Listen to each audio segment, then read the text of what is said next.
2004ஆம் ஆண்டு சுனாமியில் தமிழகம் மிக கடுமையாக பாதிக்கப்பட்டது. 2004இல் சுனாமியில் தமிழகத்தில் மட்டும் 6065 பேர் இறந்தார்கள். 88 கிராமங்கள் நிலைகுலைந்து அழிந்து போனது.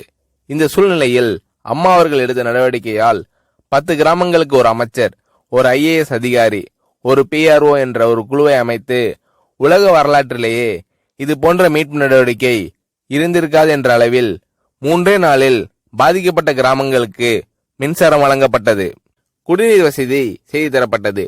இந்த மின்னல் வேக நடவடிக்கையால் அப்போதிருந்த இந்திய ஜனாதிபதி அப்துல் கலாம் மற்றும் அமெரிக்காவின் முன்னாள் அதிபர் கிளின்டன் ஆகியோரின் பாராட்டுகளை அம்மாவின் அரசு பெற்றது. அழுத கண்களை துடைக்கும் கரம் கொண்டவர் அம்மா அவர்கள். ஆண்டவன் யாரோ ஒரு நபர் மூலமாக வருவார். தமிழ்நாட்டிற்கு கிடைத்த தெய்வம் அம்மா அவர்கள். சுனாமியில் பாதிக்கப்பட்டவர்களில் 40 பேருக்கு 2 குழந்தைகளும் சுனாமியில் இறந்து விடுகிறது. அந்த 40 பேரும் ஏற்கனவே கருத்தடை ஆபரேஷன் செய்திருக்கிறார்கள். பெற்றோர்கள் மட்டும் உயிர் பிழைத்திருக்கிறார்கள். உயிர் பிழைத்தவர்களுக்கு இனி குழந்தை கிடையாது என்ற நிலையில் அவர்களுக்கு கருணைவு ஆபரேஷன் செய்து அவர்களில் பல பேருக்கு குழந்தை பிறந்து அந்த குழந்தைகள் இன்று பள்ளிக்கு சென்று கொண்டிருக்கிறார்கள். நாகப்பட்டினத்தில் அம்மா அவர்கள் மீனவர்களை சந்தித்த போது மீனவர்கள் கதறி அழுதார்கள்.